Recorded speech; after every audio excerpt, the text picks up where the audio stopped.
Assalamualaikum warahmatullahi wabarakatuh. Saya Nurul Komariah, calon guru penggerak angkatan 5 dari SDN Sukorame 4 Kota Kediri. Berikut demonstrasi kontekstual pemikiran Ki Hajar Dewantara tentang pendidikan. Raden Mas Suwardi Suryaningrat lahir di Yogyakarta 2 Mei 1889, lebih dikenal dengan nama Ki Hajar Dewantara. Merupakan aktivis kemerdekaan Indonesia, politisi dan pelopor pendidikan bagi kaum pribumi Indonesia dari zaman penjajahan Belanda. Kiprahnya dalam memajukan pendidikan anak bangsa membuat hari lahirnya dijadikan Hari Pendidikan Nasional.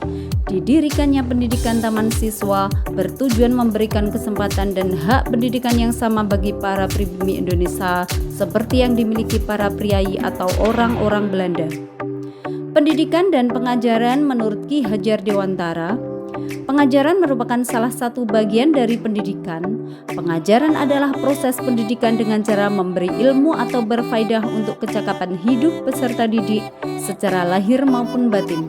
Sedangkan pendidikan adalah menuntun segala kodrat yang dimiliki peserta didik agar dapat mencapai keselamatan dan kebahagiaan yang setinggi-tingginya baik sebagai manusia maupun sebagai anggota masyarakat. Dasar-dasar pendidikan Ki Hajar Dewantara. Yang pertama, menuntun. Guru membimbing serta mengarahkan segala kekuatan kodrat yang dimiliki anak agar dapat memperbaiki lakunya dan tumbuhnya kekuatan kodrat anak. Seorang pamong memberikan tuntunan dan arahan agar anak tidak kehilangan arah dan membahayakan dirinya.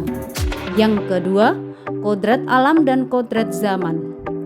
Kodrat alam berkaitan dengan sifat dan bentuk lingkungan di mana anak berada. Sedangkan kodrat zaman berkaitan dengan isi dan irama, maksudnya muatan atau konten yang diadopsi tidak bertentangan dengan nilai-nilai kemanusiaan dan tetap mengutamakan kearifan lokal budaya Indonesia. Yang ketiga, budi pekerti. Ki Hajar Dewantara menjelaskan bahwa budi pekerti merupakan perpaduan antara cipta, karsa, sehingga menciptakan karya.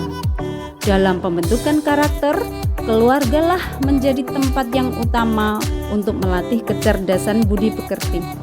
Yang keempat, menghamba pada siswa. Pendidikan harus berpusat kepada siswa dengan melihat berbagai karakteristik siswa sehingga terwujudlah merdeka belajar. Trilogi pendidikan Ki Hajar Dewantara. Ing ngarsa sung tulodo. Guru ketika di depan memberi teladan yang baik. Ing madya mangun karso, ketika di tengah-tengah membangun semangat. Tutwuri handayani, ketika di belakang memberi dorongan dan motivasi. Asas trikon untuk mengembangkan sistem pendidikan. Yang pertama, continue, artinya pengembangan yang dilakukan harus berkesinambungan, dilakukan secara terus-menerus dengan perencanaan yang baik. Yang kedua, konvergen, artinya pengembangan yang dilakukan dapat mengambil dari berbagai sumber di luar, bahkan dari praktek di luar negeri.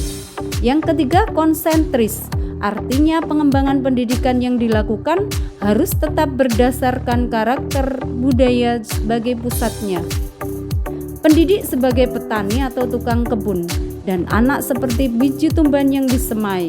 Meskipun benih itu bagus dan berkualitas, namun jika ditanam di tanah yang tandus, tidak akan tumbuh dengan baik.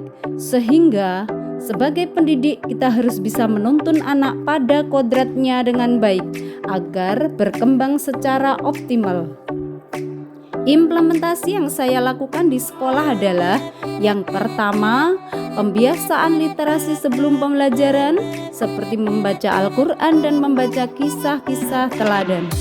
Yang kedua, aktualisasi penguatan pendidikan karakter seperti kegiatan upacara, penerapan 5S, senyum, salam, sapa, sopan, dan santun. Yang ketiga, menciptakan lingkungan belajar menyenangkan yang mendukung berpikir kritis dan berpusat pada siswa.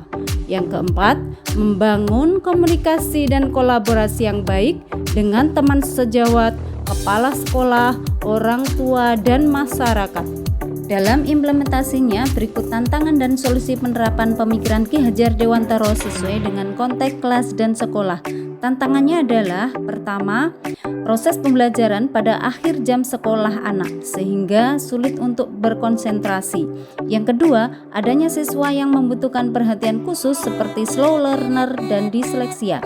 Tiga, penerapan kegiatan pembiasaan keagamaan yang bersifat kontinuitas. Dengan tantangan tersebut, solusi yang saya laksanakan yang pertama, proses pembelajaran dengan strategi dan metode menyenangkan yang berpusat pada siswa.